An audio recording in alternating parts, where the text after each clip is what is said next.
A warm welcome, ladies and gentlemen. My name is Putuma Ndlego, Chairman of the JSE. I'm joined on the podium by our Group CEO, Dr. Leila Fourie. Other members of our board are also present. We have several guests joining us today from the media, so welcome to all of you. This is the 19th annual general meeting of the shareholders of the JSE and the second AGM that I have the privilege of chairing since my appointment to this role in 2022. The annual meeting of shareholders provides an opportunity to reflect on the progress made and to look forward to the future strategies and initiatives planned by the board and executive management. This engagement with shareholders is an important part of our stewardship obligations, and the JSE board is mindful of these responsibilities. Although this is the 19th AGM of the JSE as an incorporated company, the roots and history of the JSE stretch back 136 years to the earliest days of the mining boom in South Africa. As a member-owned organization, those annual general meetings took a slightly different format, but they were an equally important element in the life of the JSE. So, despite the sophisticated meeting technology, today's AGM still has, in many respects, resonance with the past and is another milestone in the JSE's long history. There are, of course, a number of companies listed on the JSE today that trace their roots to those early days, a testament to their resilience and to the strength of our capital markets. Many of these giant organizations, as you are all aware, have become, in many respects, quintessential parts of South African business over a century, and some growing into global champions and merging into large international businesses. The JSE plays its part in facilitating this evolution, with many companies listing to raise capital to enable international growth. There are a few emerging markets that can do the same.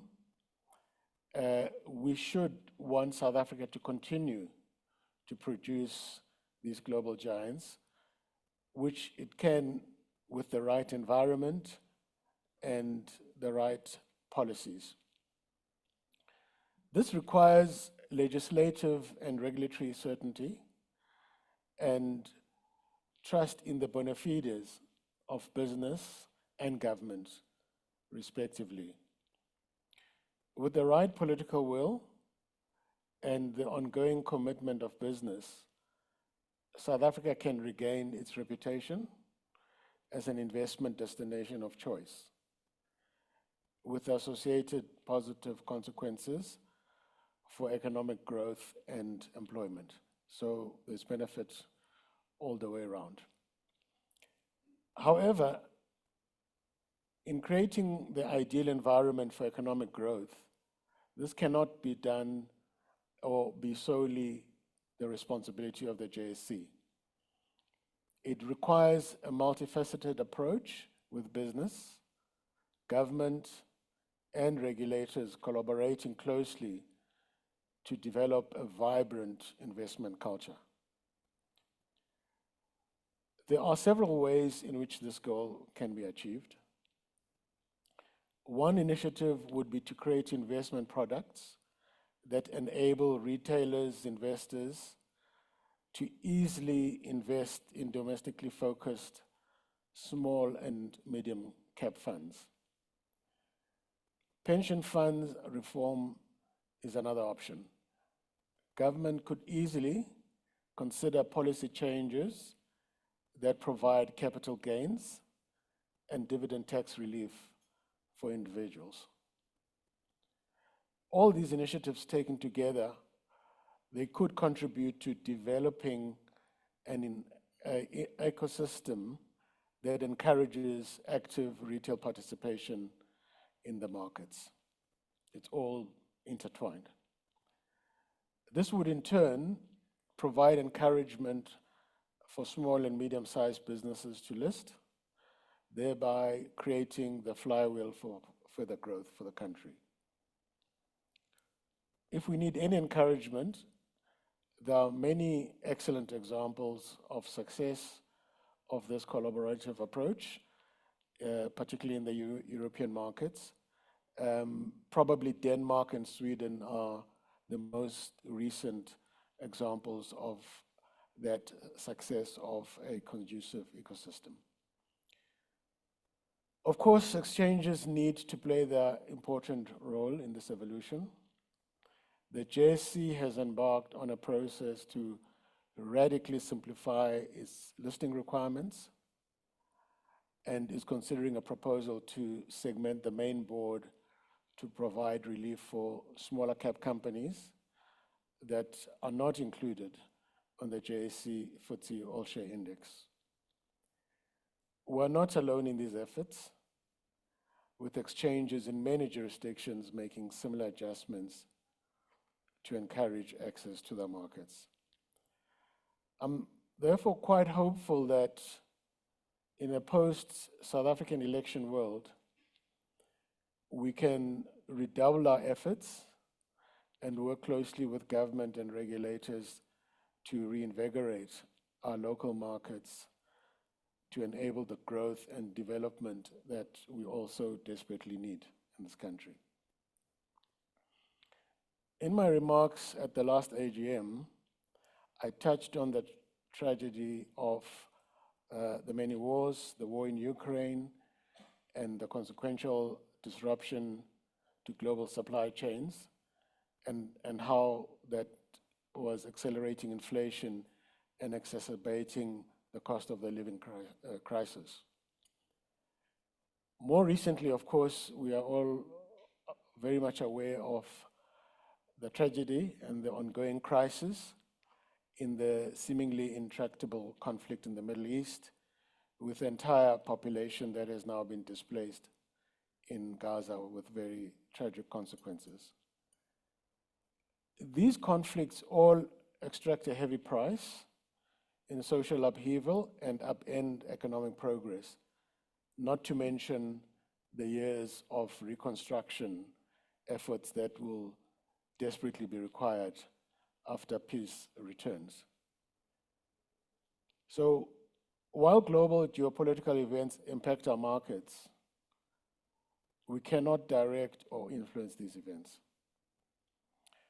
Instead, our role as the board is to ensure that management strategies are sound and are executed well, and that we strengthen our core operations and enhance our resilience as an operator of financial markets in South Africa. These actions are collectively focused on ensuring that business is well positioned for growth.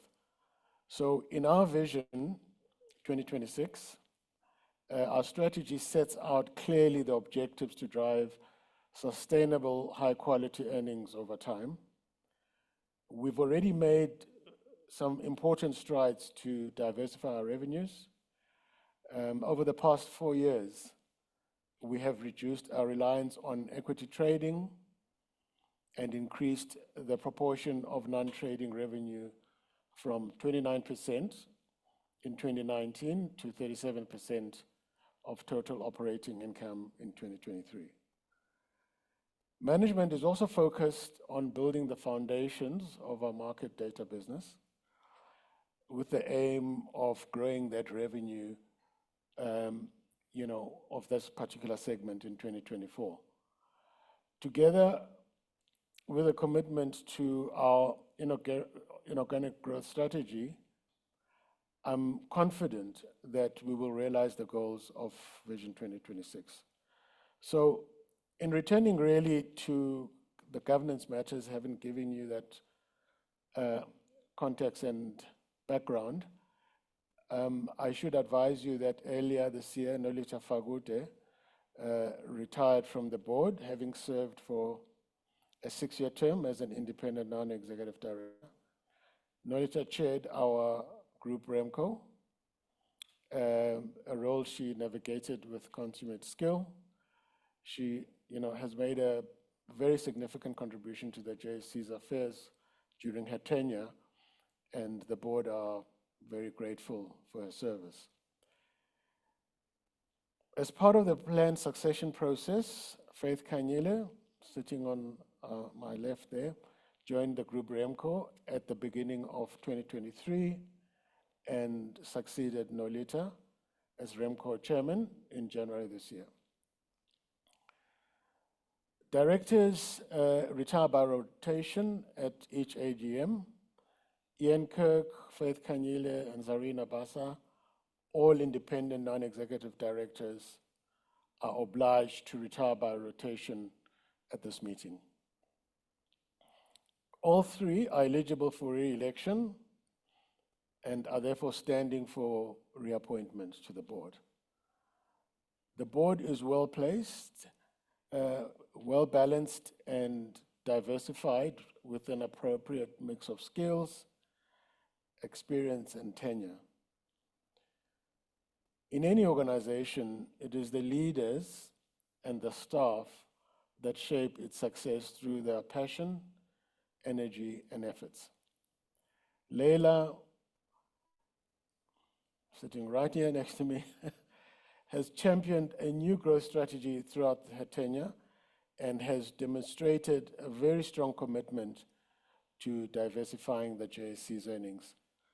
I'd really like to acknowledge Leila's efforts and her service to the JSE as Group CEO, as well as the leadership teams and all our staff.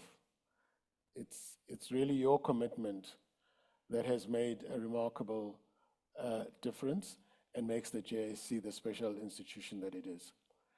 So really on that note, I'd now like to turn to the administrative formalities of the AGM. We should have our agenda reflected on the screen there.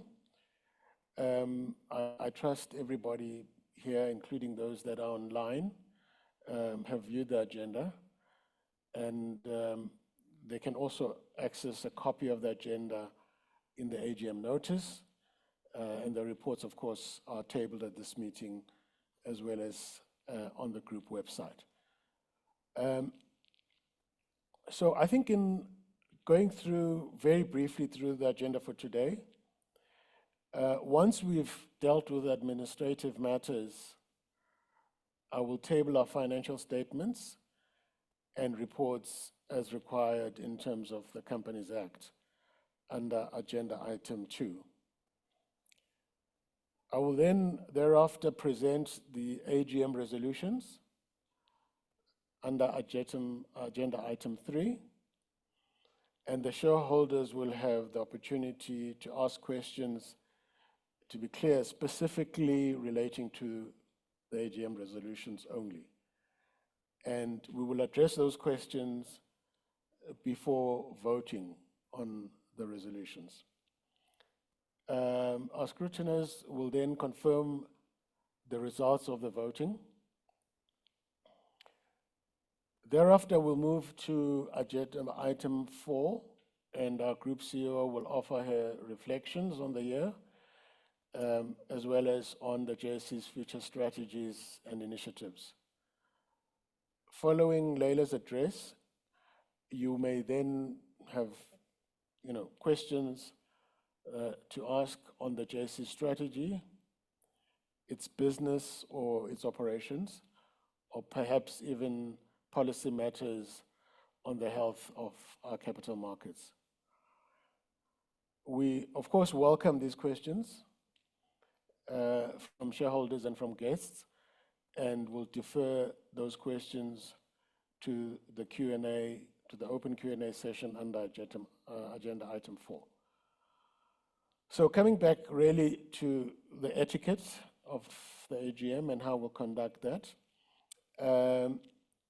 It is, first of all, this is an AGM conducted in person, needless to say, and it is also being live streamed to enable the widest possible participation by shareholders. This electronic participation is permitted by the Companies Act of 2008, the JSE listing requirements, and the JSE's Memorandum of Incorporation. Throughout the meeting, the relevant information will be presented on the screen, and there will be 4 ways in which you can ask questions. First, for shareholders and guests that are present here today, please raise your hand and I'll call you to address the meeting. Second way is for the online participants. Please click the raise your hand icon. Once you've been identified by our meeting convener, your microphone will be unmuted and you'll be able to ask questions and engage with online participants and with us here, obviously present at the JSE. Online participants may instead wish to submit questions or comments via the chat box using the Q&A icon at the bottom of your Zoom screen. So if you use that method, please type your name, organization, and question, and click send, needless to say. Your question will be published and answered during the course of the meeting. Finally, the 4th method or alternative is you can email your questions to our investor relations team at jsegroup.agm@jse.coza. The AGM is an important opportunity to engage with our shareholders. And of course, we are keen to hear your questions and comments. I trust that the manner in which this AGM is structured and the 4 ways which I've outlined will enable you to pose questions and comments and will provide appropriate, effective access to the JSE board. A word of thanks for you who have already engaged with us in the lead up to the AGM. I think that really assists us greatly. And please note that only shareholders reflected in the share register and in possession of the necessary letter of representation, or a person holding a valid proxy which has been filed as required, are entitled to speak and vote at the meeting. Visitors and guests are welcome to pose questions in the open Q&A session later in the meeting. The notice convening this AGM, including the agenda, was posted on the 28th of March 2023 in compliance with the prescribed period for a notice of meeting. We also provide a free service to shareholders of JSE Limited. All company communications, including the AGM materials, are available on ShareHub, our electrical portal. If you haven't registered yet, you can get access on ShareHub at www.sharehub.coza. So I propose that the notice of the AGM and the agenda are taken as read. Shareholders represented here today may wish to propose additional items for inclusion on the agenda. I mean, if you wish to do that, please raise your hand now to address the meeting if you'd like to propose additional items. We don't mind you prolonging the meeting, so you can do it. Yeah. Okay, so no additional items. Let's get to the quorum. The quorum requirements for this meeting are prescribed by Memorandum of Incorporation and the Companies Act. At least 3 members entitled to vote must be present in person or represented either by proxy or letter of representation. And at least 25% of shares in issue must be represented. Our scrutineer has confirmed that those conditions have been met and that a quorum of shareholders is present or represented at this meeting. So accordingly, I declare the meeting properly constituted. The JSE has appointed the meeting specialist, Pty Limited, and specifically Mr. Izzy van Schoor as the scrutineer to manage the poll and ensure all votes are correctly recorded. Our external auditors, Ernst & Young, are also in attendance to exercise oversight. I did refer a little bit earlier to our directors that are in attendance at this meeting today, including the chairpersons of our various board committees, which I will, beg the indulgence and ask them to assist in answering your questions as needed. So Dr. Suresh Khanna is our lead independent director and the chairman of the Group Audit Committee and of the Group Sustainability Committee. Faith Kanyile, she is the chairperson of the Group Remuneration Committee. Ben Kruger is the chairman of the Group Investment Committee. Zarina Basa is the chairperson of the Group SRO Oversight Committee. And Ian Kirk is not with us, but is online. He's not present in person.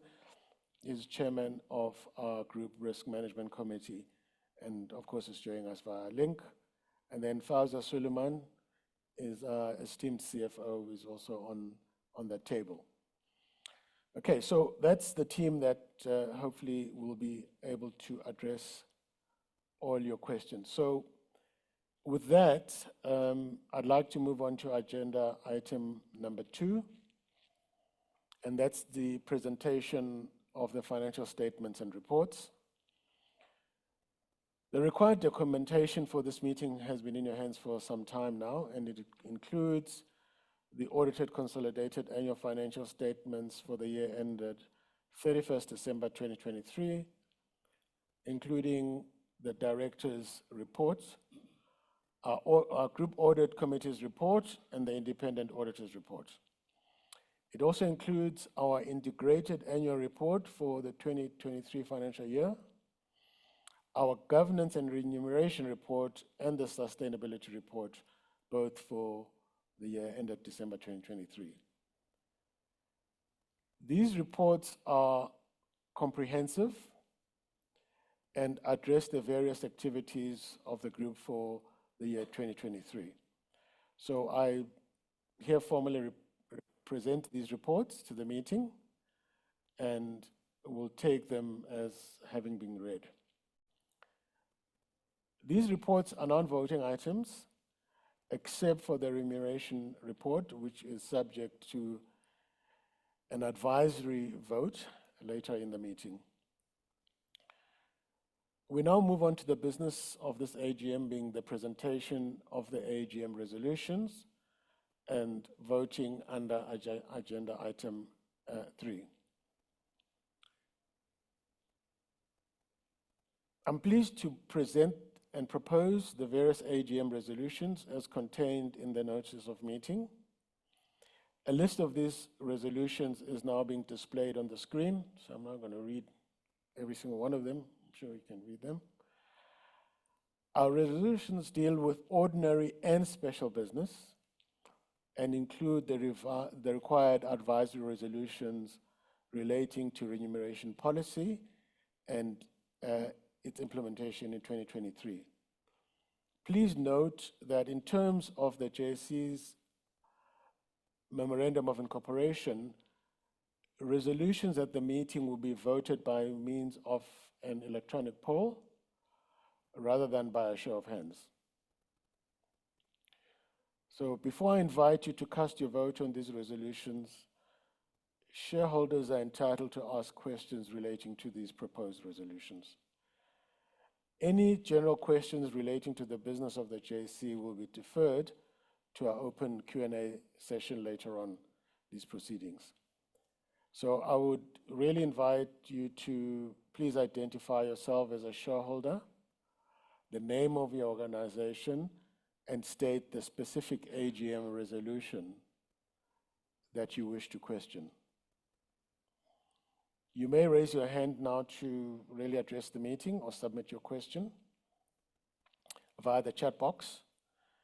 Let's take questions relating to the resolutions from the participants.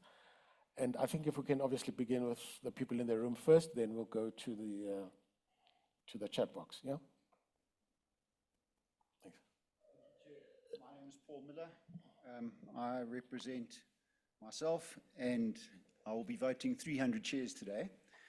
I'd like to address ordinary resolution number 1, which relates to the re-election of the directors. And I'm not at all concerned about re-electing these particular directors and intend to vote all my 300 shares in favour.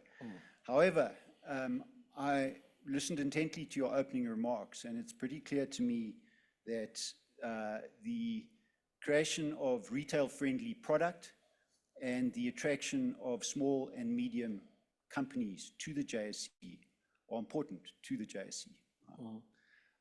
However, it's very clear to me too that not only does the JSE tend to employ all its outside employees from large organizations, it staffs all its advisory committees with representatives of large organizations.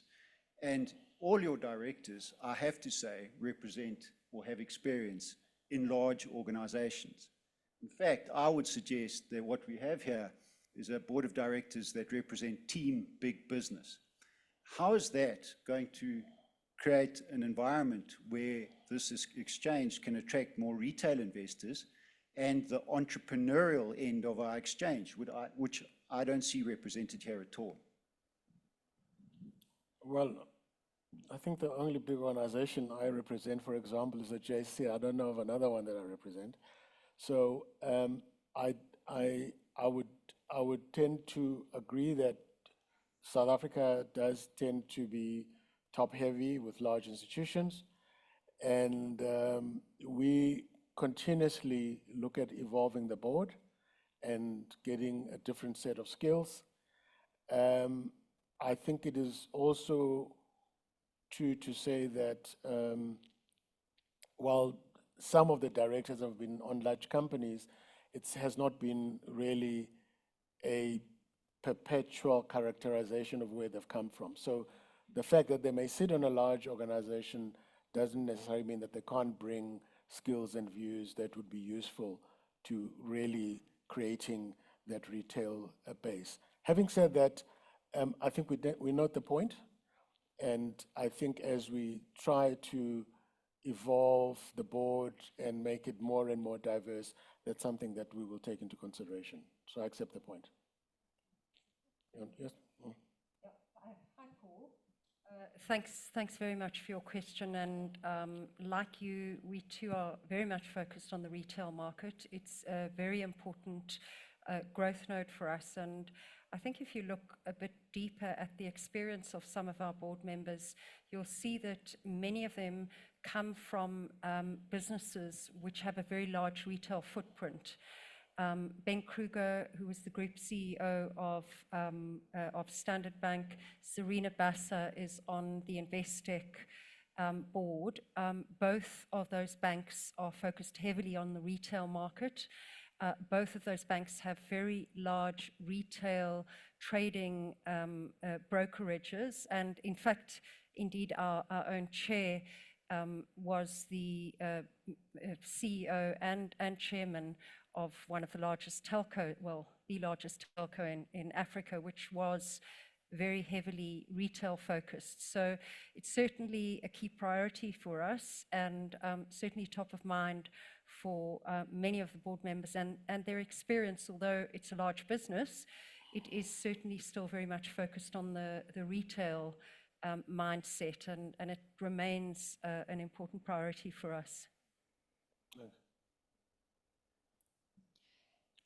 Chairman, I've got a hand raised online. It's Chris Logan.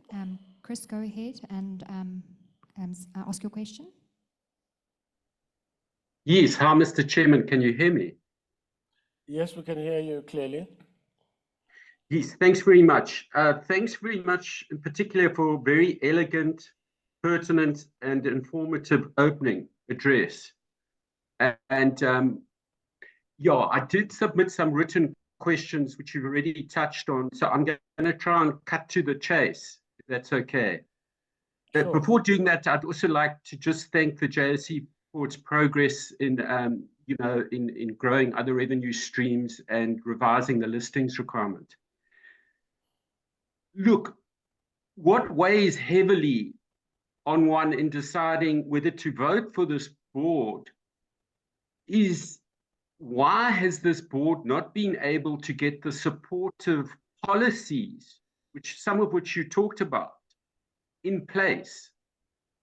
Because, whether we like it or not, the exchange is shrinking, if not dying. We faced with an awful situation in South Africa, which is gradually becoming more and more appreciated by even the big mainstream asset managers. So the question which, I'd really like an answer for is the board trying to get these supportive policies in place? And if so, why haven't they been successful? Thank you.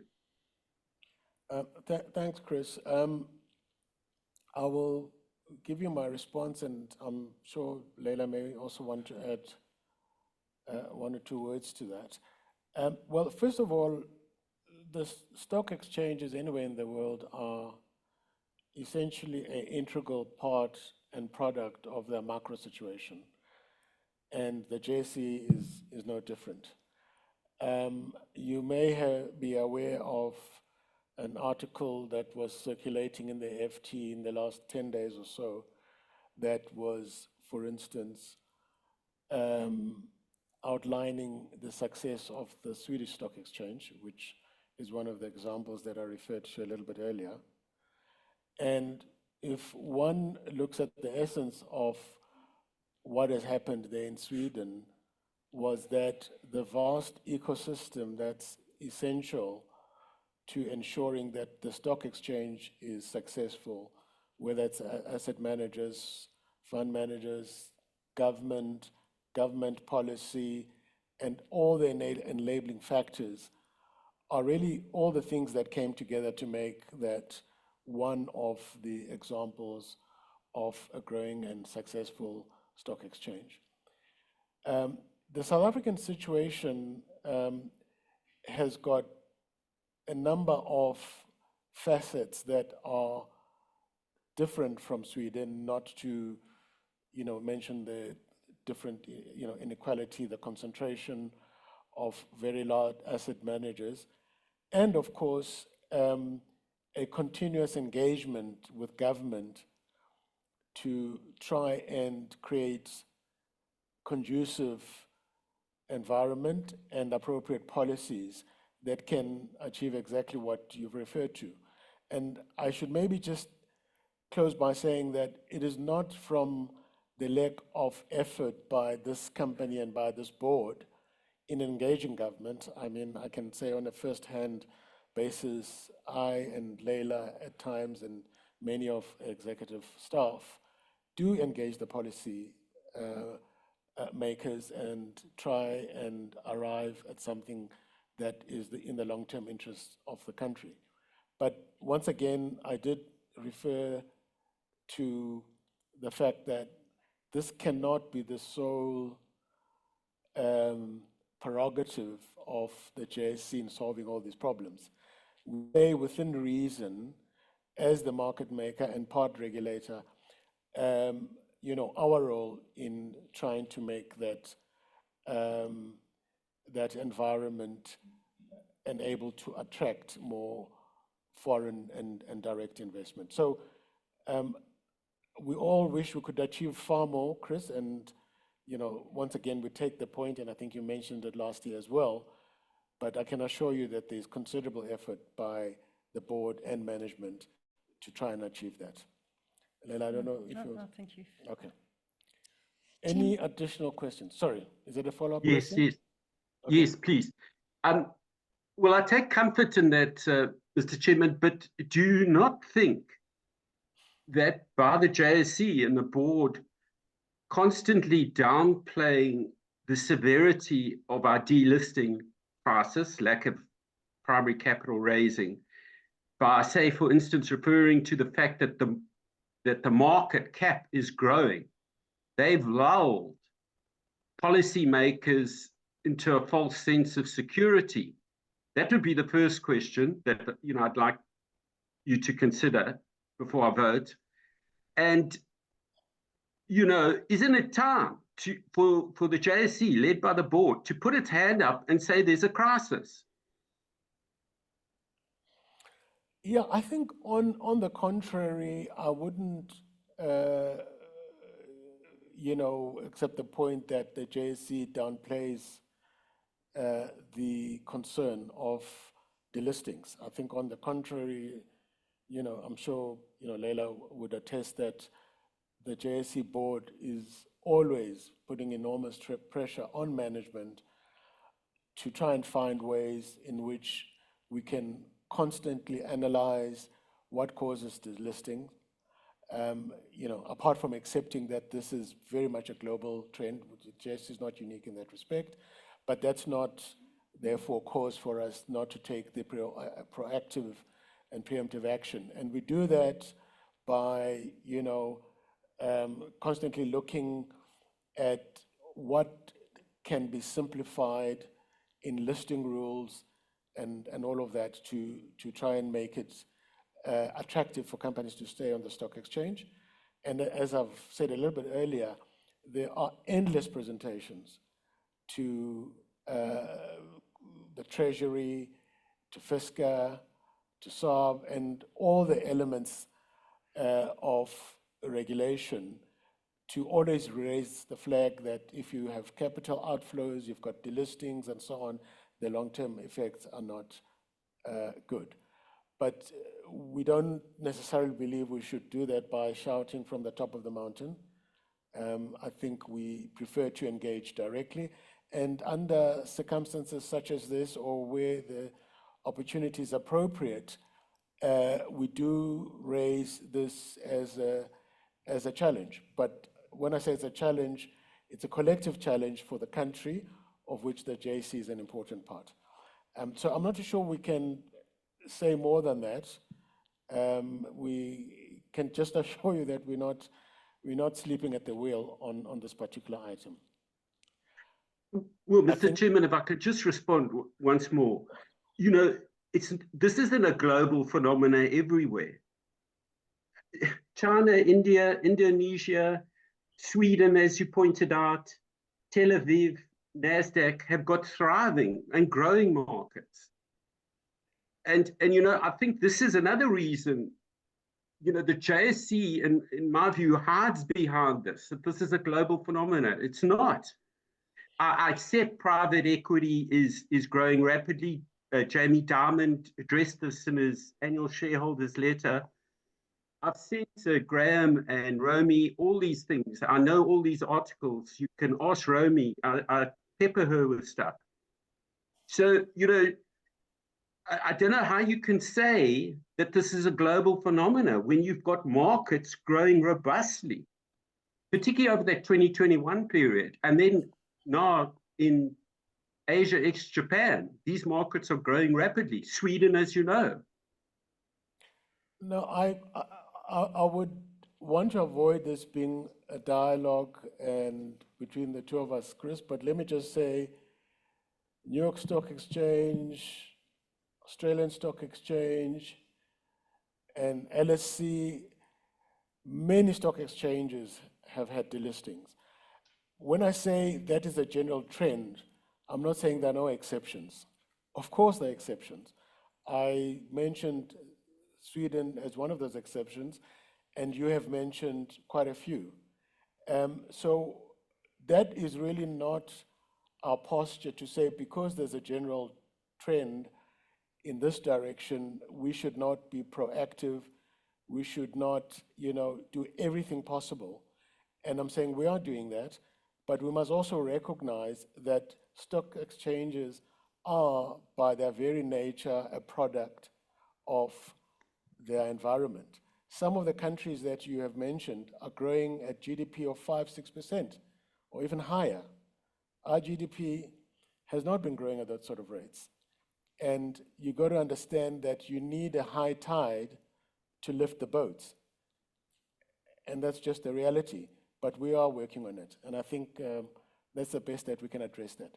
Can we move Okay. on? Are we back to someone on the floor? Thank you, Chris.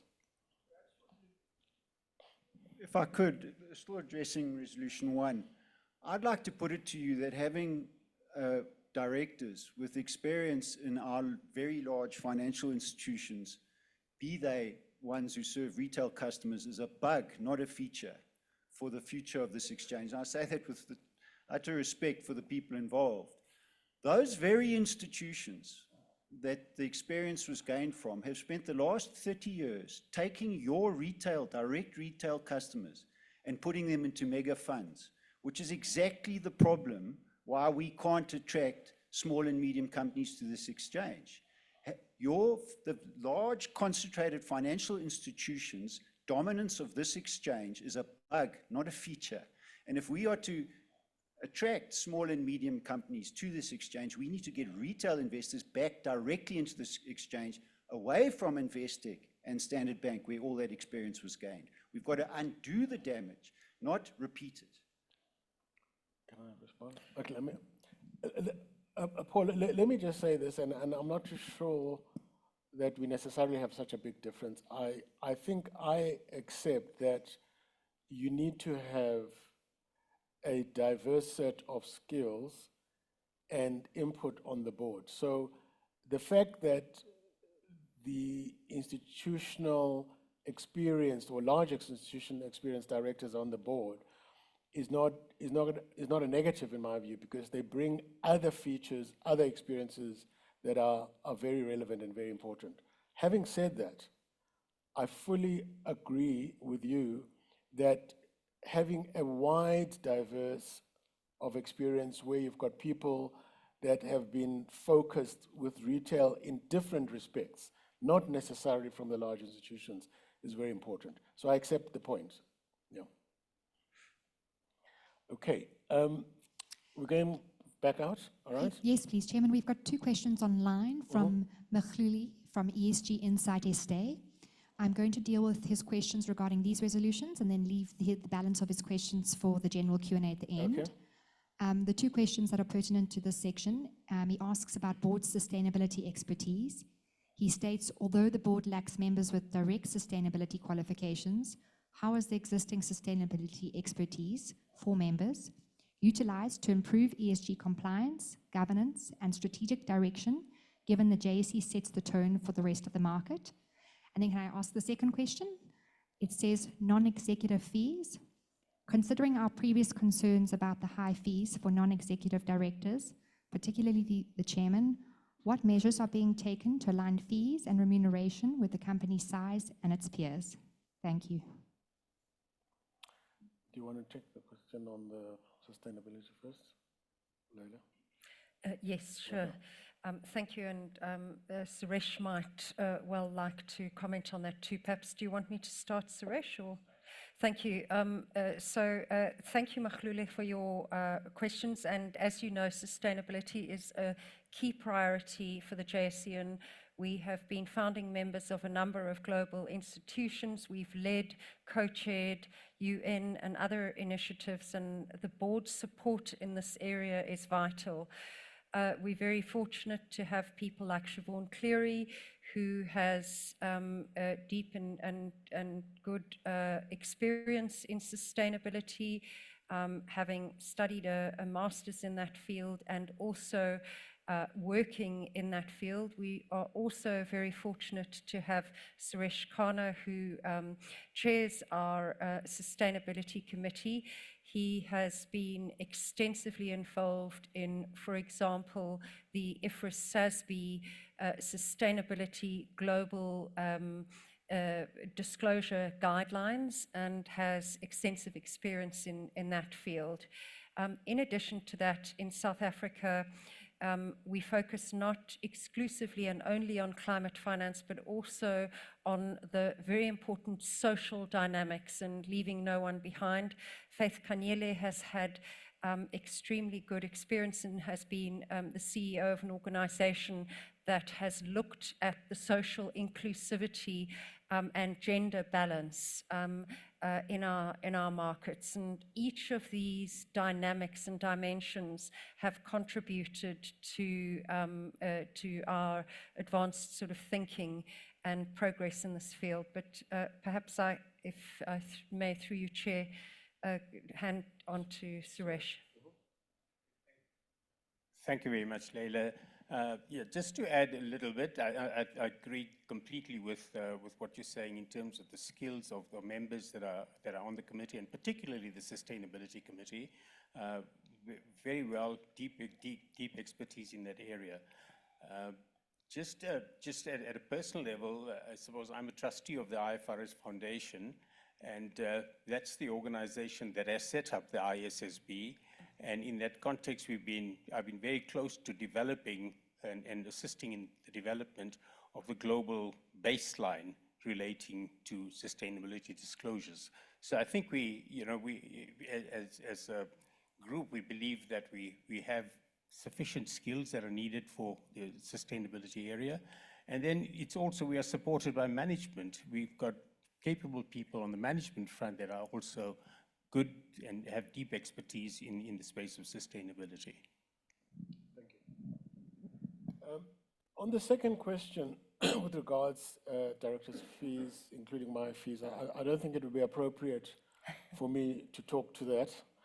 Suffice to say, we've got the company secretary here, Graham. Maybe you can just respond in a few minutes as to how the process is handled. Chair, thank you. The management team put together a proposal each year, which is taken to the Remuneration Committee. That proposal is reviewed by external advisors of the JSE. The benchmarking is against a peer group, and the JSE draws its non-executive talent from a wide variety of sources. It benchmarks accordingly against that peer group, and the Remuneration Committee, and in prior years, the shareholders have endorsed those recommendations.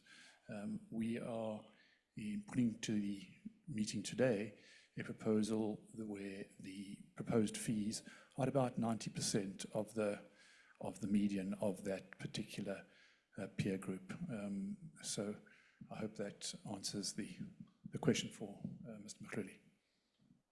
Thank you, Graham. No more questions? Okay, any more questions from the floor? Okay, thank you very much for your questions and engagement on the resolutions. So we're going to the voting. I confirm that all the AGM resolutions have been proposed to shareholders. Invite you to submit your votes via the online voting platform if you haven't already done so. Please click on the Vote Now link, and it will direct you to the voting platform. Please remember that the platform reflects all votes as automatically defaulted to abstain. Please select for or against or abstain for each resolution. Check your selections carefully, as they cannot be retracted or revoted once submitted. Once you have made your selection for each resolution, scroll down to the bottom of the page and click Submit.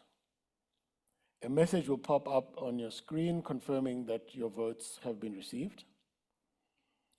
We will pause briefly at this point until our scrutineers confirm that all shareholders currently reflected as active on the voting platform have submitted their votes.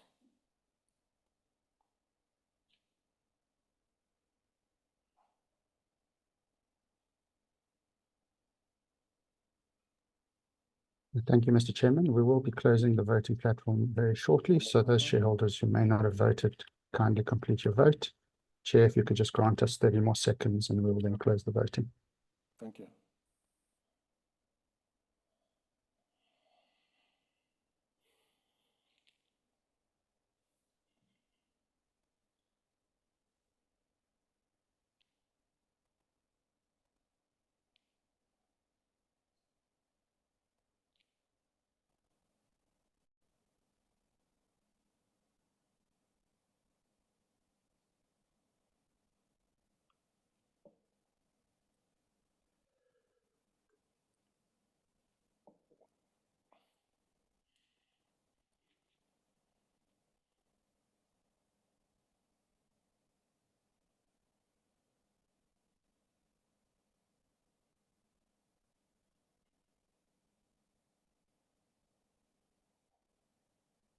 Thank you, Chair. The voting is now closed and the results are on your screen.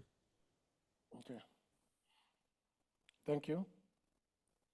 The results of the voting are now displayed on the screen, and I confirm that all resolutions have been carried by the requisite majorities, and we thank you for your support. In terms of the JSE listing requirements, section 3.91, detailed results of this meeting will be disclosed on SENS within 2 business days. And that really says we're done with that section, and we can move on to agenda item number 4. And that is really, our CEO providing us with an update on the business, and then thereafter we'll take any questions as part of the open Q&A. Okay, Leila. Thank you. Thank you very much for your remarks and introduction, Mr. Chairman. And I'd like to offer a few general comments about our performance, our strategic vision and market trends. And after that, we'll take questions from shareholders and guests. I'm pleased to see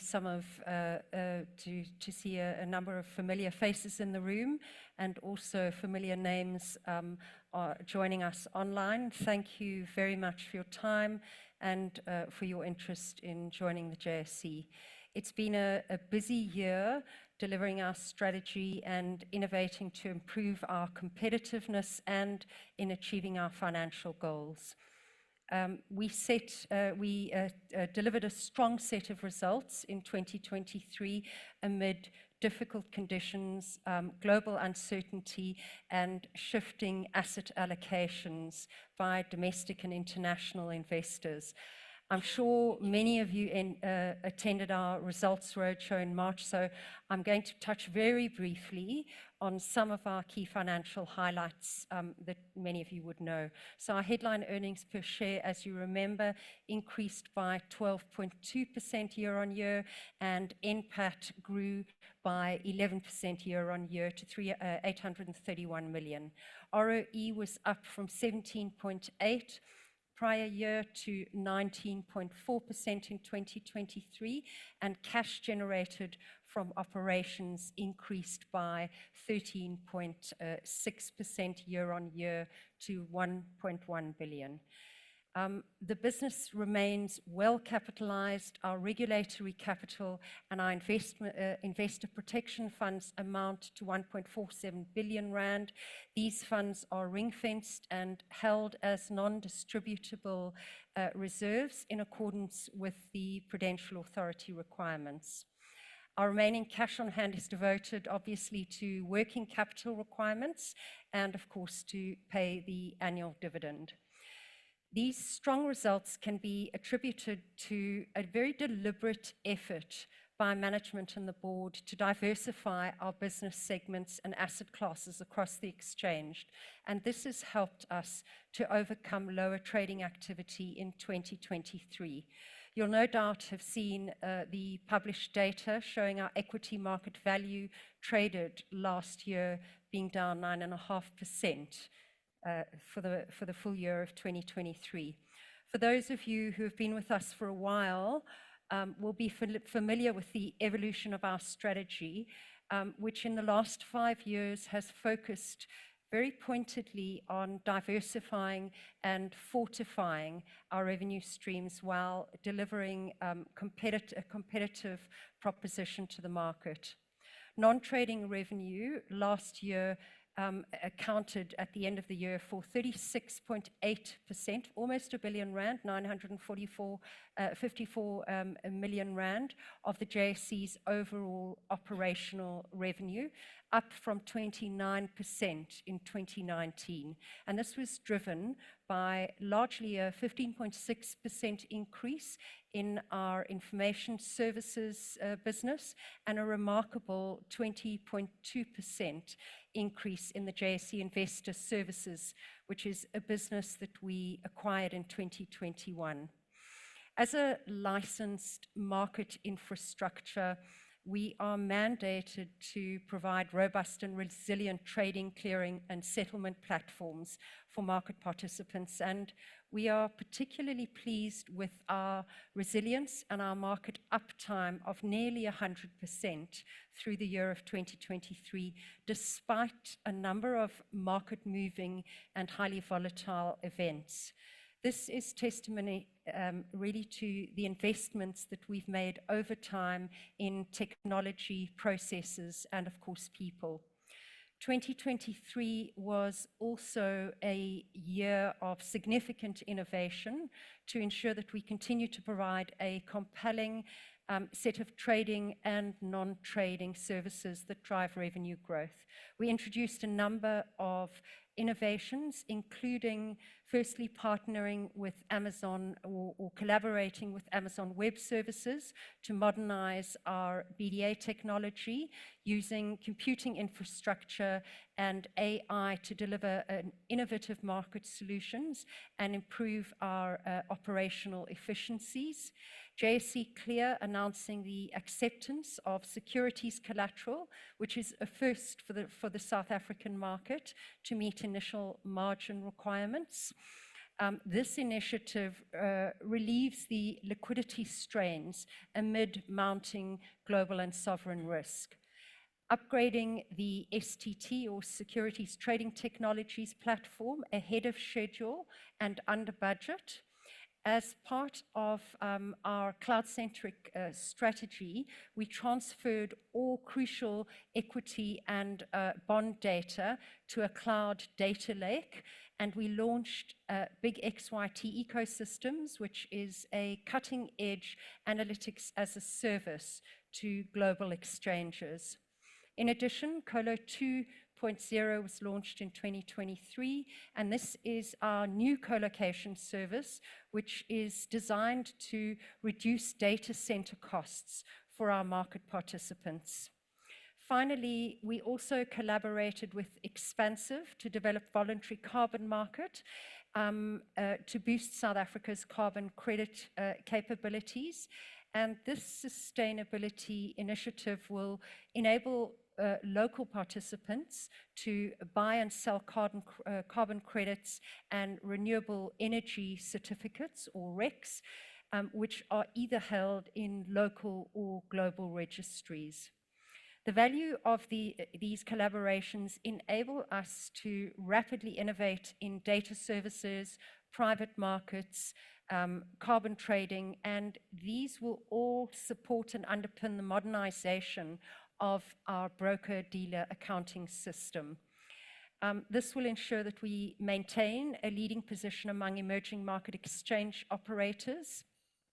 I'd also like to draw our attention to our sustainability segment, which saw a material increase of 17% in the number of sustainability bonds listed. There was also a 91% increase in actively managed certificates, resulting in the inclusion of 12 new bonds and 23 new actively managed certificates in just 1 year. Public markets, as we've heard from some of the questions, continue to experience headwinds, and for this reason, we've offered an alternative capital raising platform through JSE private placements. This platform is in collaboration with Globacap, a UK-based fintech in which the JSE has an equity stake. During 2023, JPP mobilized 20 billion rand in investor capital through what was then 41 and is now 44 onboarded deals.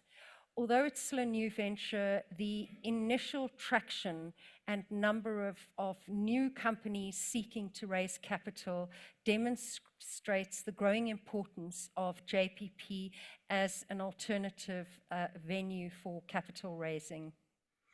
As regards our strategy, our ongoing commitment to create an enabling environment for listed companies will be our focus for the continuing future, and particularly with regards to the proposed amendments to our listings requirements. These changes in the year ahead take two forms. Firstly, a simplification project, which aims to rewrite and simplify the existing listings requirements. We've made significant progress in this project, and almost half of the listings requirements have been rewritten and published for public comment. And secondly, a market segmentation project, which will result in the repositioning of the JSE's board into two separate segments. The proposed segmentation of the main board into the prime and the general segments aims to provide an effective and appropriate level of regulation, which is based on the size and liquidity of main board companies, while maintaining investor confidence in the market. Turning my attention now just very briefly to our markets in the year to date. The South African markets have largely trended sideways and in some areas contracted year to date, as investors look for direction on the future of interest rates and with it global aggregate demand. Globally, attention has largely been on tech stocks, which have driven international indices. More recently, the proposed merger of BHP and Anglo American has been driving our local volatility on the bourse. The FTSE JSE all-share index is moderately flat. The top 40 is moderately up and the all-share is moderately down, compared to the S&P market, which is up 9%, and the MSCI Emerging Markets Index, which is up just less than 4%. Trade activity in the equity market is tracking behind last year. The recent corporate action and a number of other items have led to a spike over the last 6 weeks in volumes. The unprecedented range of global political events could have material consequences for the economic outlook and for trading volumes. Locally, the rand has traded slightly weaker in the year to date after a 9% fall last year, and our own political process will be keenly watched by investors for the rest of the month.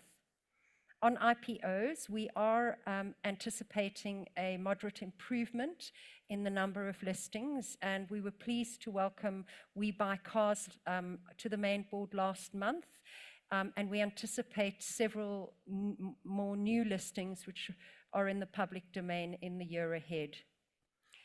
In conclusion, we are very pleased to have delivered value to our shareholders in 2023, and we are resolutely focused on implementing our strategy and driving competitiveness to enable us in doing so.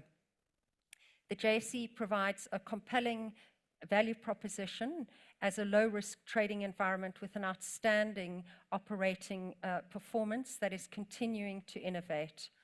We will deliver on our planned investment strategy that will improve our service offering and reduce costs. This will enable us to continue to deliver high-quality earnings and long-term value to our shareholders. And with that, I would like to open the floor to questions. Please raise your hands or pop a question in the chat box. And Romy will be guided by you. We have some hands raised online in the chat. I don't know if we want to start there or start with the floor. Chairman, what would you like to do? I think let's start with the floor. Sure. Paul? And this is a question that relates to the ecosystem. And here I don't necessarily mean asset managers. I mean everyone else who makes a living off the JSE but doesn't work for the JSE. So we now know that more than 60% of the gross market cap of the JSE is actually foreign individual listed companies. And they buy all their ecosystem services, be they investor relations, investment banking services, advisory, all those services they buy in their home markets. They don't buy them here. That leaves our ecosystem to sustain itself on just 40% of the gross market cap, but also on a market where there's half as many companies as there were 20 years ago. So that ecosystem is under significant pressure. And where it really told for me was when I attended a listing meeting for a company preparing to list on the JSE. And I was the youngest person in the room. Okay, now that is terrifying because I'm sure in your own corporate finance career, Mr. Chairman, it was a young person's game. And now the people with those skills are holding onto their seats and they're aging out. What does the JSE do to monitor the health of the ecosystem that sustains the JSE? And don't we have a big problem coming down the line that there will be nobody to handle the next listings boom? Shall we take a couple of questions and then we'll answer a few at a time? Depends how long questions are. Yeah, maybe one more. All right. Please go ahead. Can I ask a question? We're a cash-rich company. Is it possible that the board would consider the introduction of an interim dividend as well as the final dividend? The profits that we receive as shareholders all paid out as one lump sum at the end of the financial year. Wouldn't it be an idea to, let's say, a third to 40% of the distributable income to be paid out by way of an interim dividend as well? I think it'll attract a lot of interest to the shares that's rather than bunched up at February, March time where one dividend is paid. Great. So maybe shall I deal with Paul's question? I'm not sure if we want to get Fozia or if you'd like to deal with I think Fozia will deal with the second one. Great. Thank you. So Paul, thank you for your question. And I know this is something that you do spend a lot of time thinking about. Our market has waxed and waned over 130 years, as you heard earlier, 137 in fact. And over the past 30 years, we have seen a level of cyclicality. In fact, in the 1990s, on average, over that 10 years, we saw 58 delistings per year. In the 2000s, we averaged 47 delistings. And over the last sort of 14 years, we've averaged 21 delistings. So while the number of delistings is large, and I hear your point on the point that was made earlier about market cap, ultimately the quality of the market is driven to an extent by value traded and market cap. That's not to say that the number of delistings is not something that we are concerned about and think about every day. We do have the beginning of a cautiously optimistic potential shift in the market from what was an environment cyclically that was cheaper to raise debt than equity over the last sort of 10 years with the low interest rate environment. And we are starting to see that in the number of listings that we're seeing. What are we doing to try to enhance, grow, and develop the market ecosystem broadly? There are a number of initiatives. On the listings side, we've spoken at length about the listings reforms, a plethora of reforms that were introduced a year ago, and I've just spoken about those that are changing now. We've introduced a private placement market with more than 44 listings, double the average number of delistings per year over the last 10 years. In addition to that, we are working with the ecosystem to try and drive down the cost of execution, and this will encourage a more inclusive environment, also potentially encourage the retail participation rate. We've offered a new co-location service which will reduce data costs for our market participants. We've introduced new solutions for market participants to access data about the market in a more malleable and easy to operate function. We've introduced securities collateral, which will reduce the ultimate cost of transacting because it reduces the cost of funds. And we've also recently introduced a very transformational project in collaboration with AWS to reduce our BDA costs to the market. So overall, we are very mindful of the economic backdrop in which we operate. There are headwinds, and we have experienced headwinds for a number of years now in the macroeconomic context. But ultimately, we are focusing on the controllables. We're focusing on those elements that can either crowd in involvement from market participants or reduce the costs to trade. We've also done a number of done a number of things to try to encourage inbound trading, and we are starting to see green shoots. We have had a number of market participants signing up very recently, and that is having an effect on our trading volumes. We can see direct impact. So I think I acknowledge that we are in a constrained and complex and challenging macroeconomic environment, and we're really just focusing in on those things that we can control. Maybe I'll hand to. Want to speak about the dividend and interim dividend? Thank you, Chair, and thank you, Paul, for the question. I guess in terms of declaring a final dividend rather than an interim dividend, what that provides us with is that we do that based on audited financial statements. So it gives us a much clearer picture of the financial performance of the company and the year going forward. Now, whilst I fully understand the benefits of paying an interim dividend from a shareholder perspective, I think in the type of business that we have, there's a number of factors that would determine the cash that's available. There's some that we can control, particularly on the expense line and potential capex expenditure, etc. But revenue and revenue in these markets in particular is not always that easy to ascertain. For example, if we look at the year ahead with elections coming up and all of the other issues at play as well, it would be difficult for us to say exactly where we think ADV would land and where our earnings would land. So whilst it's something that we would continue to consider, I think we would have to be in a space where earnings was a lot clearer and the financial prospects of the company were a lot clearer as it relates specifically to trading income. But it is something that we would continue to consider as we think about capital allocation on a go-forward basis. Okay. Chairman, we have 3 hands raised online. I'll start with the first person. Paloko Kome has got his hand raised. Go ahead and unmute yourself, Paloko.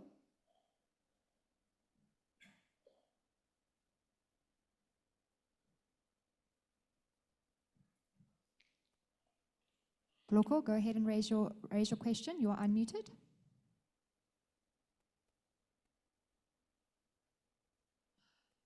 Okay, maybe we're having some technical difficulties. We've got a second hand raised, Greer Blizzard from Just Share. Greer, go ahead and ask your question.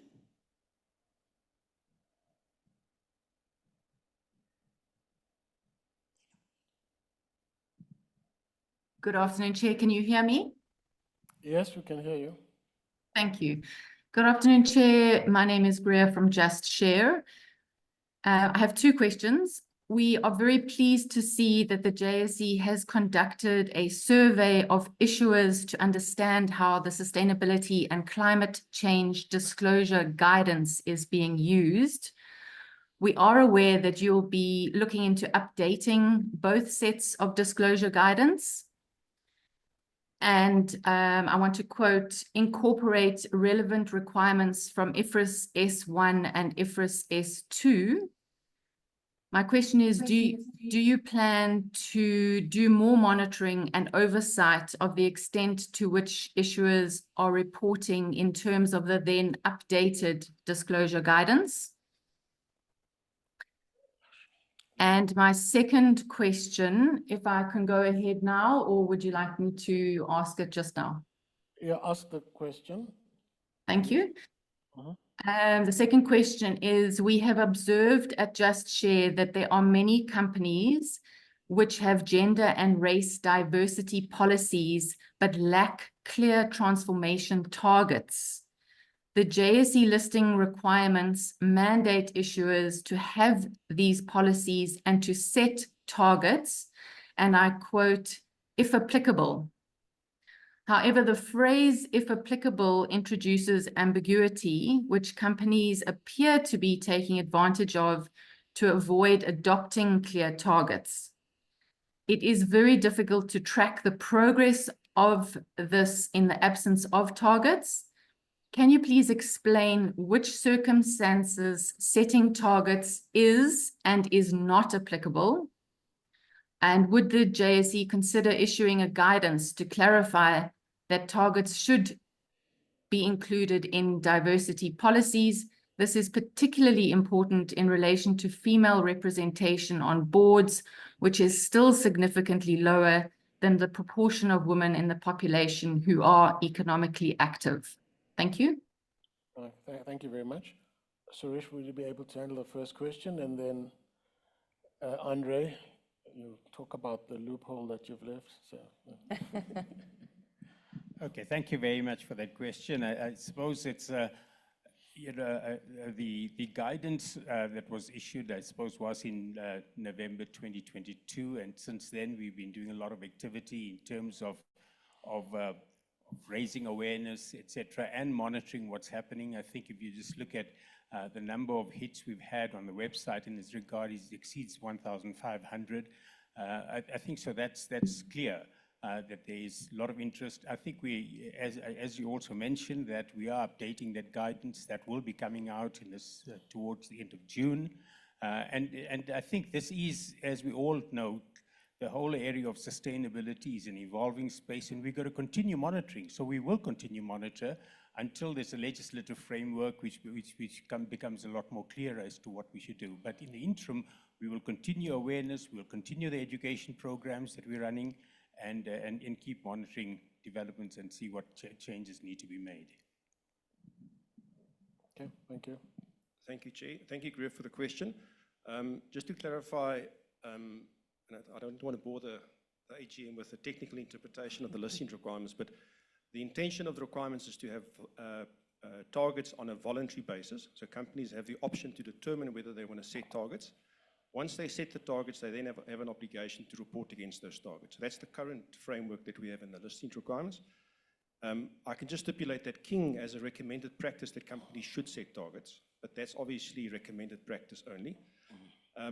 I think a similar question was asked last year as to whether the JSE is contemplating setting targets through the listing requirements, and I think that position remains unchanged at this point in time. It is an area that we continue to monitor. If you look at some of the data that's been published by the Sustainable Stock Exchange Initiative, I think there's two important data points in that document. The one is some stats on the JSE relative to G20 economies. And the JSE, from a female representation, certainly is above the average. I think it's an important benchmark that we monitor to see whether further intervention is required. And I think a 2023 publication indicated that from an African perspective, the JSE is certainly at the top of the ladder. Having said that, it is an area that we continuously monitor. We still believe that this is something that should be catered for in legislation as opposed to listings requirements. But we continuously monitor that. And I think our project on market segmentation may open up opportunities for us to look at things in a bit more detail. But at this stage, no, not on the agenda to look at setting targets through the listing requirements, given our other competing interests projects at this stage. Thank you, Chair. Thank you. Thanks, Andrea. We've got 2 raised hands. Paloko Koma, go ahead and ask your question. I hope you can hear me. We can hear an Great, echo. thank you, Chair. And good afternoon. My name's Poloko from Just Share. The JSE reports that its lowest grade total guaranteed pay decreased from 419,000 to 387,000 in the 2023 financial year. Could the chair of the REMCO provide insight into the reasons behind this decline in the lowest grade total guaranteed pay? And also, could you please tell us which roles the lowest grade total guaranteed pay applies to? Thank you, that's all. Faith?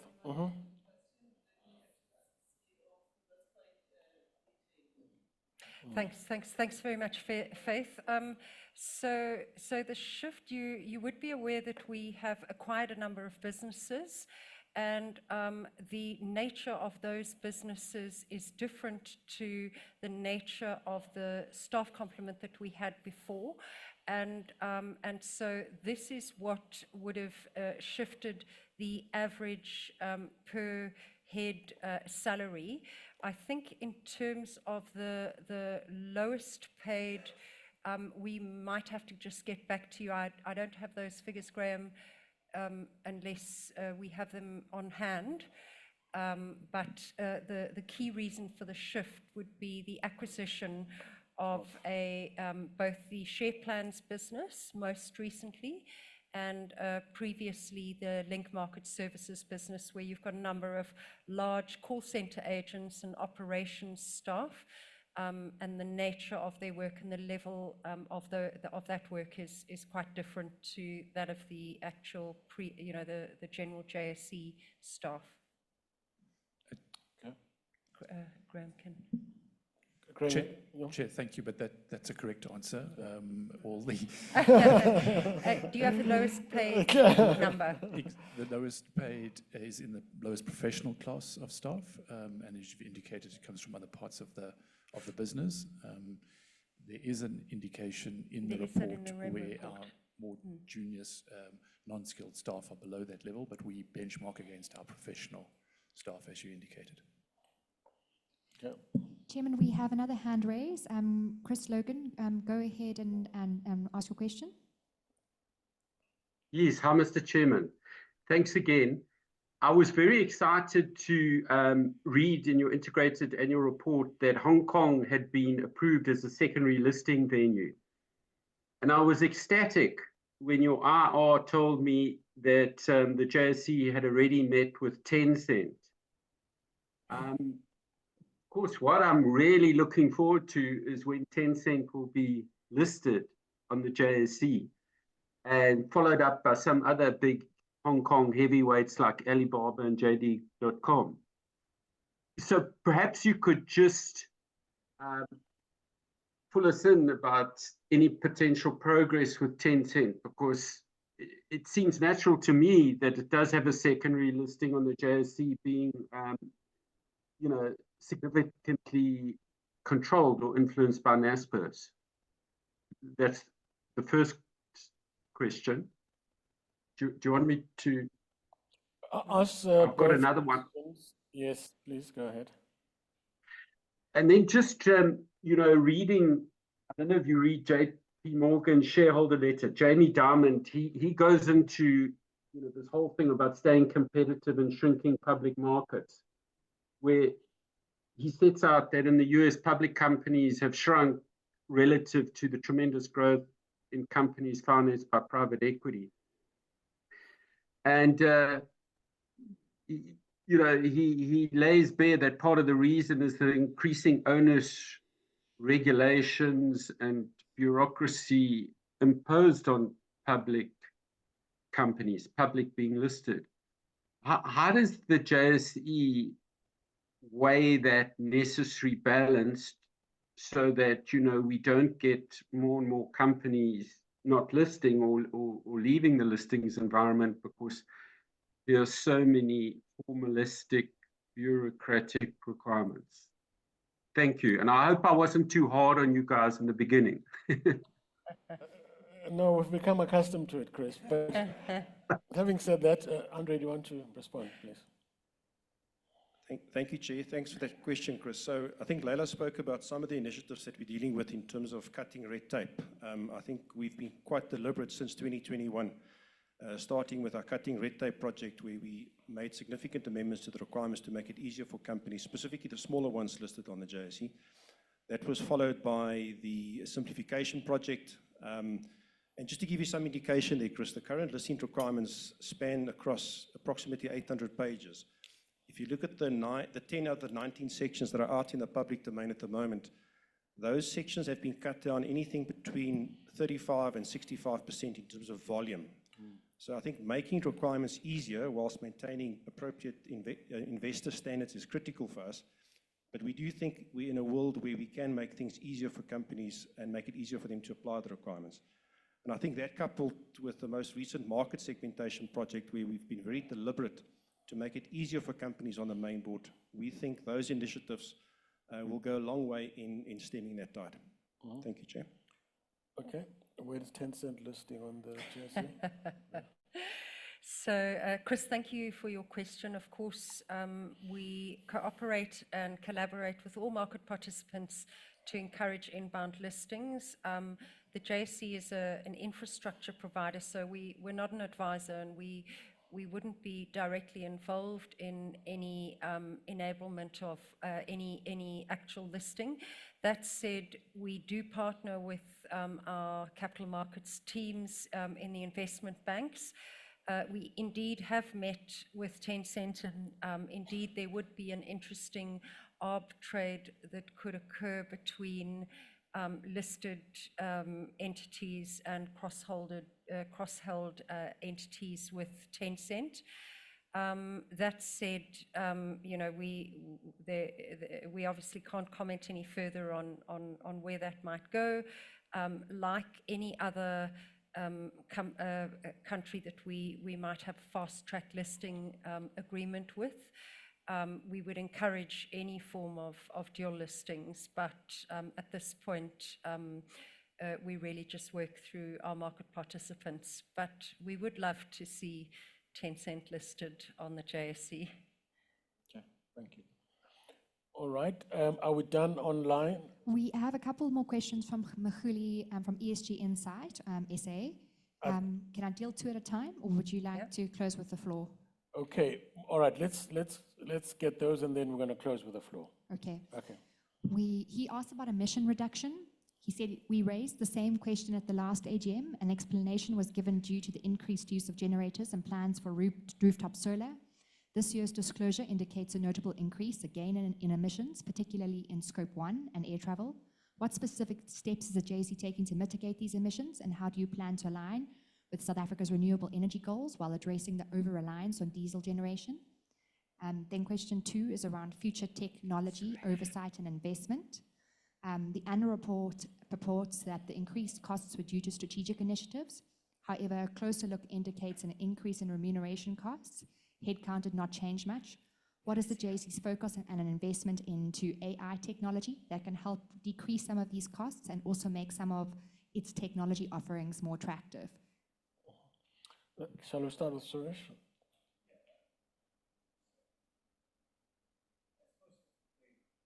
Thanks very much for the question. The first one is just in terms of energy consumption. I suppose electricity and load shedding has continued to have a big impact on us in the current year. And that's why, I mean, you look at diesel generators, has been a big increase in that space.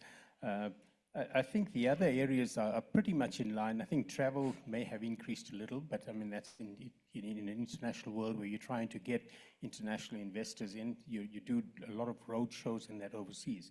But other than that, I think we've got a good plan. I think we are working on our net reduction targets. We'll be working on that this year and publish our net reduction targets to 2025. Okay. Technology costs taking, reduction that, Fawza, are you going to take the question? And then I'll jump in on AI.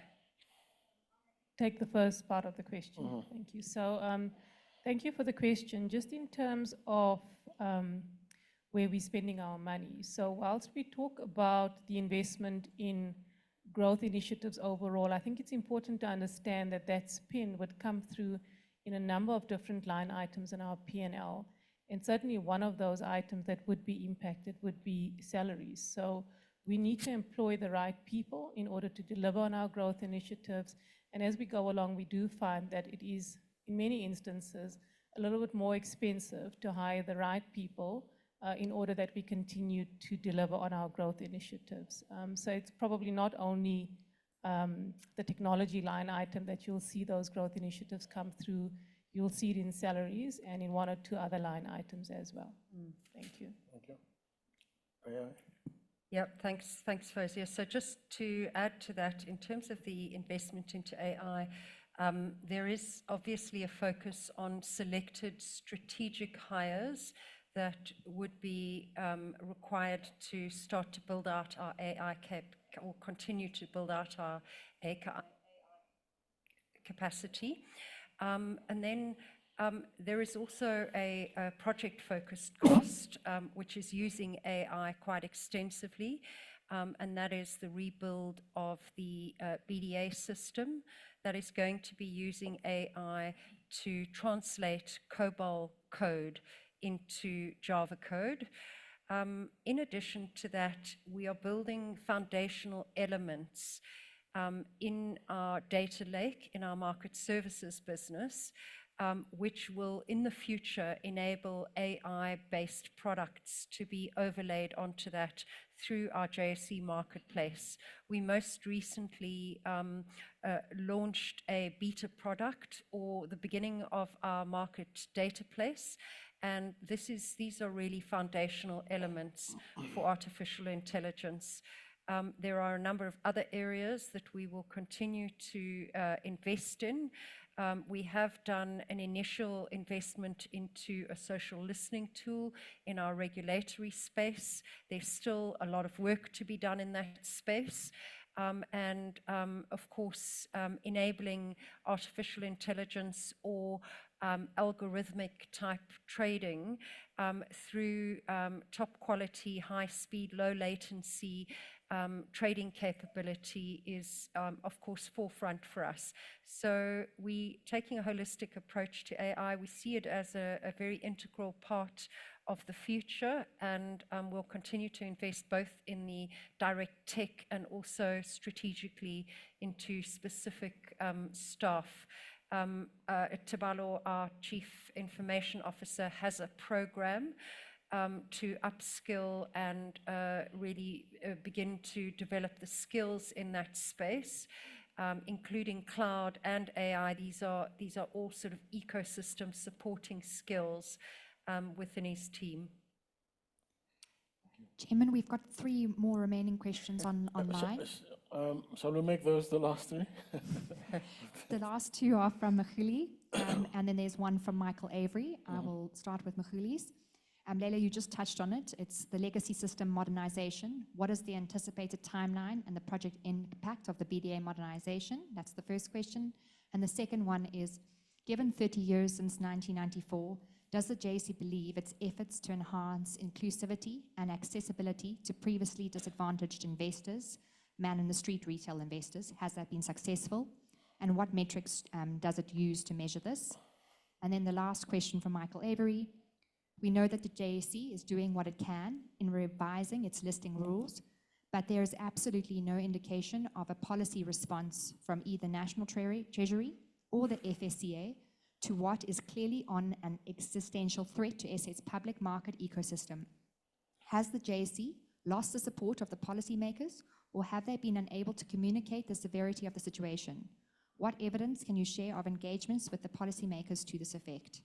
And that is all online. Thank you. Okay, so the first one was on retail and what we've done over the 30 years to get retail investors. The second question was on listing requirements and whether we're winning against the policymakers. I didn't hear the third question. Legacy system timeline, BDA. Okay, BDA, okay, all right. Retailers, Leila, should you take that? And then maybe listings, we go back to I'll do Andre. BDA and you'll do retail those if you'd two. like, Okay. Chair. So on the legacy system timeline, we did announce that we have begun our journey with AWS. The project is going well so far, but very early days. The intention is to do a proof of concept first. We need to establish the complexity and improve the forecasting accuracy of how long the project is going to take. And in order to do that, we need to delve into the code and run a couple of scenarios first. So as soon as we have a clearer view on the time horizon, we will report back to market. We don't expect this to be a 5-year project. It's, it will take us some time, but we'll come back as soon as we can. In terms of inclusivity efforts, there are a number of projects that we have underway to crowd in and ensure that we include the man in the street, the retail investor. The first project, which I think has been a tremendous success, is our SA Schools Challenge, and this is really under the heading of financial literacy. We have in excess of 20 or probably 22 to 23,000 students, both from school and high school and universities, participating per annum in a trading game. 2 years ago, for the first time, some of those children had used derivatives and single stock futures in their simulated portfolio investment. And it's been tremendously uplifting to watch how much has happened in that space. In addition to that, we run a female investor conference called She Invests with tremendous participation. It's always oversubscribed. And in addition to that, we are running, as part of our JSE Investor Services, a share reunification program. We intend to use that program to educate and to improve financial literacy. That program is really designed to connect shareholders with their dividends. We have 4.5 billion rands worth of unclaimed dividends in the country. Many of those recipients are BEE recipients, and we are working with issuers across the country. It's a nationwide campaign to begin to reunite shareholders with their dividends and to use that as an opportunity to educate and improve financial literacy. Those are the projects under our financial literacy. We, of course, are also looking at access, and we are working with market participants. Many of our market participants have online share trading solutions, which are extremely effective. We are also working with market specialists to provide what we call stock picks or research views on single name stocks. One of the key problems in the country is that we have a contraction in the number of analysts that cover stocks and provide an overview of the investability of those stocks.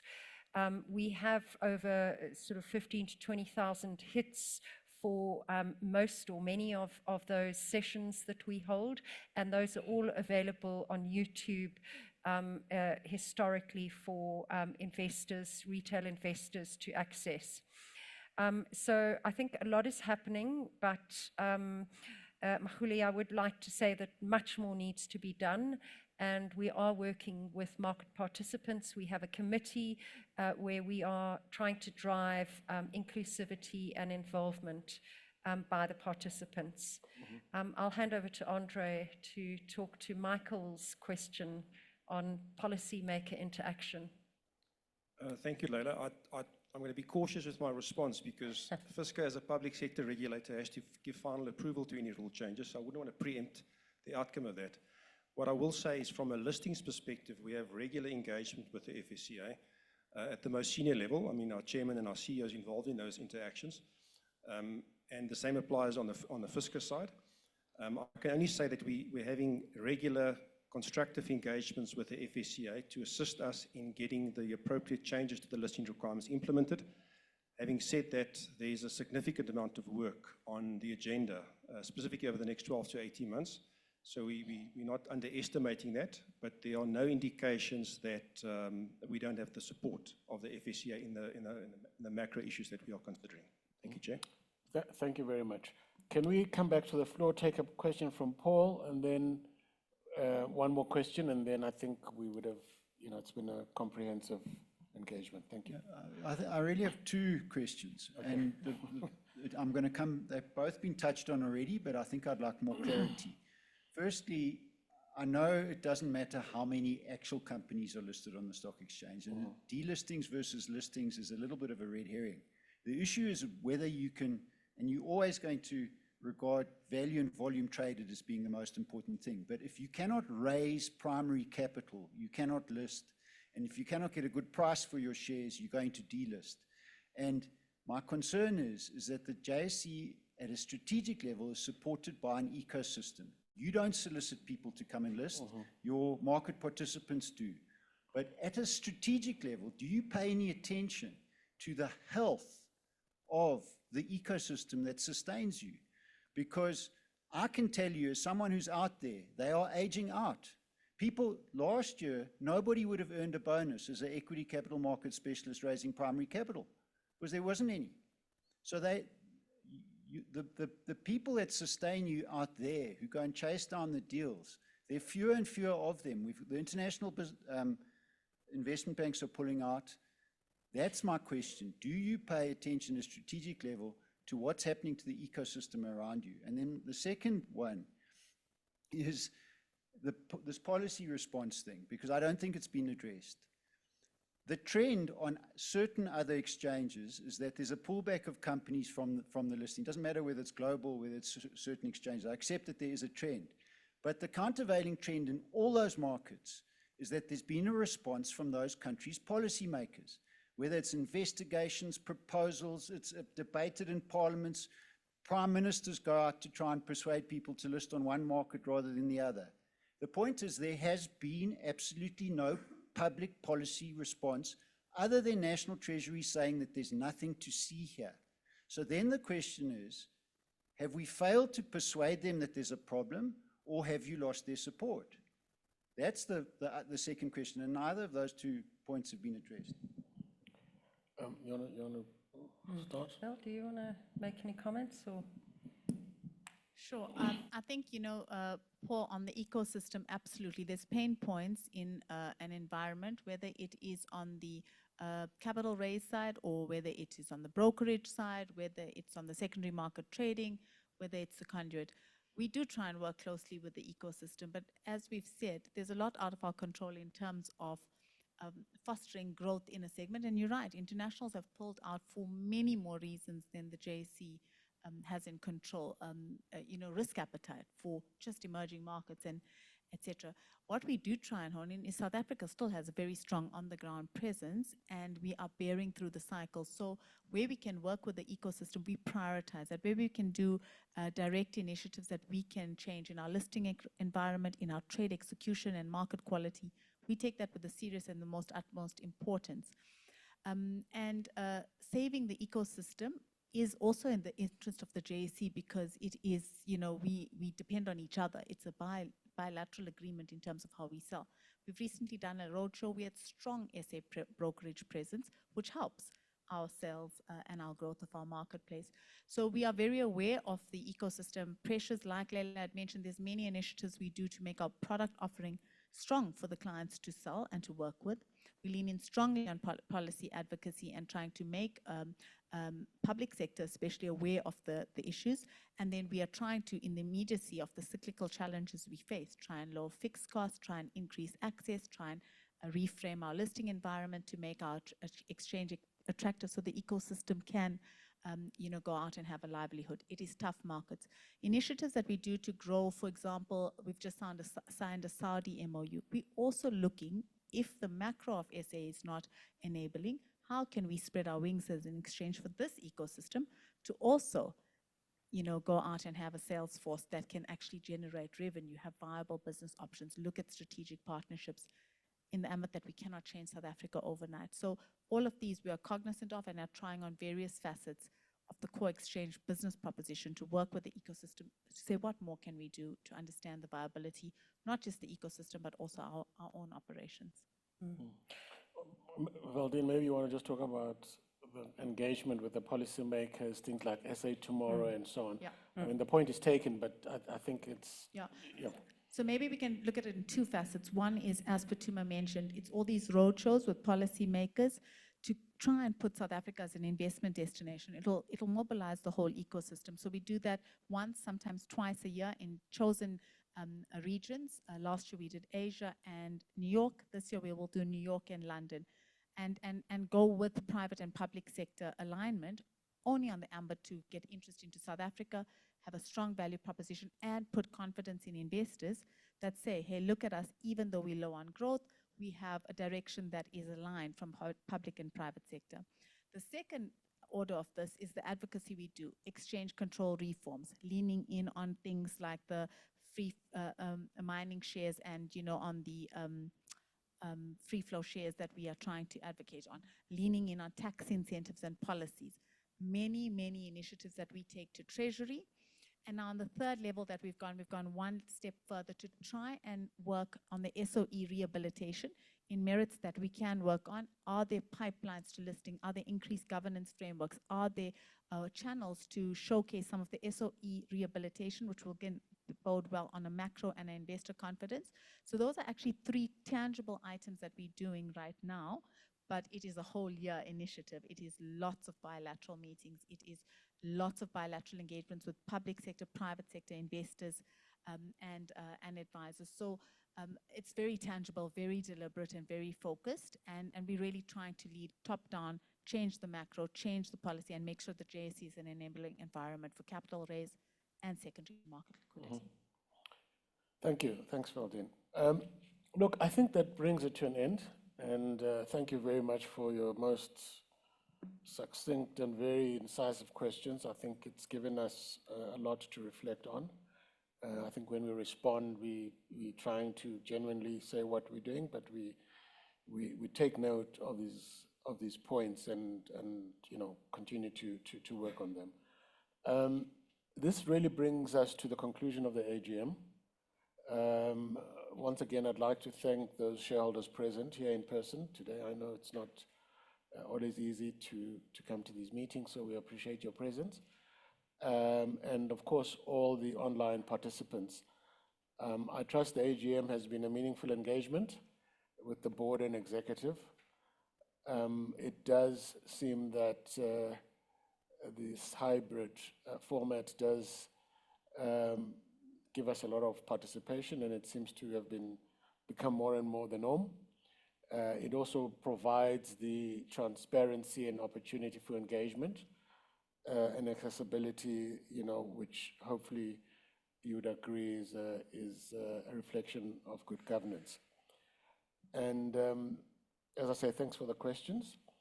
I would also like to take the opportunity to thank my fellow directors for the support and very wise counsel during the past year. Later this month, we will have the opportunity and responsibility to attend another meeting of shareholders as we gather to cast our votes in the national elections. I don't know who the scrutineer, whether it's going to be IEC or this one. As stakeholders in this great country, we have the obligation to use our vote wisely to help shape a more prosperous future, we are all aware of the difficult and deep-seated economic hardships, some of which have been raised here as part of the macro that we all have to deal with, but try and do the best that we can under those circumstances. And of course, including the social inequalities and inequities that South Africa faces.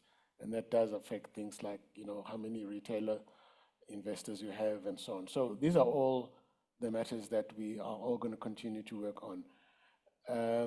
But we hope that, we'll have the individual and collective strength to really face all these challenges. So thank you very much, and I'd like to declare the meeting closed. Thank you.